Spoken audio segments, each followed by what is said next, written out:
La Marseillaise, chantée par Monsieur Baer de l'Opéra, Record Edison.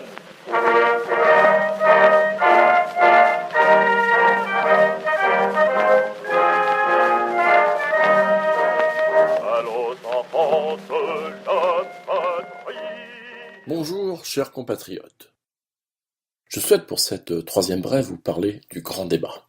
Si je n'ai pu vous fournir une chronique depuis 2 semaines, c'est tout simplement dû au fait que toute notre énergie fut consacrée à l'organisation de ces réunions, version locale du grand débat, qui se tient actuellement en France, en Outre-mer et auprès des Français de l'étranger. Tout d'abord, pourquoi ce grand débat? À l'initiative du président de la République, le gouvernement s'est engagé à tenir un grand débat national pour que les citoyens puissent partager leurs attentes et leurs idées. C'est pour cette raison que j'ai écrit aux Françaises et aux Français dimanche soir. Toutes les questions sont ouvertes. Moi, j'ai cité ces 35 sur lesquelles je m'engage à ce qu'il y ait une réponse ferme. Mais s'il y a des questions intelligentes, des sujets que je n'ai pas vus qui émergent, ils seront aussi pris. Il ne doit pas y avoir de tabou au moment où on se parle. Vos élus, tous bords confondus, de Toronto et d'Ottawa, ont travaillé de concert. Mes collègues, Francine Watkins et Karen Guida, avons décidé en collaboration avec les associations reconnues d'utilité publique, Français du Monde et l'Union des Français de l'étranger de Toronto et d'Ottawa, d'organiser 2 réunions dans notre circonscription. Pour vous donner une petite idée de l'effort fourni, l'équipe s'est rencontrée à 4 reprises et échangé plus d'une centaine de courriers pour l'organisation et la logistique de ces 2 réunions.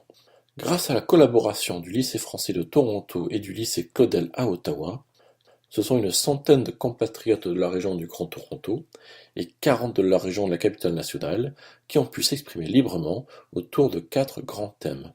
La transition écologique, la fiscalité, la démocratie et la citoyenneté, l'organisation de l'État et des services publics. Sur Toronto, le débat a eu lieu le mardi 19 février et fut modéré par Thomas Brossat dont je salue l'excellent travail au passage. Les élus se sont mis en retrait afin d'observer une stricte neutralité, notre rôle étant d'enregistrer les propos tenus et d'en faire une synthèse qui sera alors transmise à divers intéressés. Il va de soi que le nombre de places limité, les contraintes géographiques évidentes, n'a pas permis d'ouvrir nos portes à plus de monde, ni aller vers les Français de Sudbury, Winnipeg, London, Windsor ou de Kingston. C'est en effet regrettable et nous en sommes parfaitement conscients. Cependant, vous pouvez toutes et tous, Français de l'étranger, contribuer de manière individuelle sur la plateforme numérique du site à l'adresse granddébat.fr.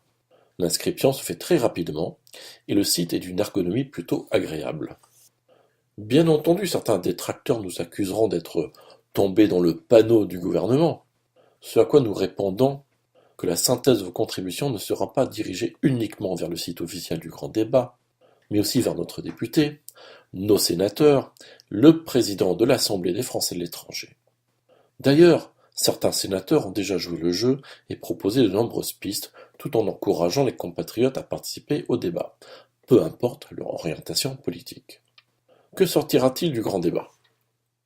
Si ce n'est que d'avoir permis aux compatriotes d'avoir été entendus, c'est déjà une victoire. Peut-être que cet exercice devrait être renouvelé régulièrement, et pas seulement en temps de crise politique. Pour ma part, j'y serais tout à fait favorable. Je viens vous demander ce que vous voulez faire pour aider la France, pour protéger la démocratie.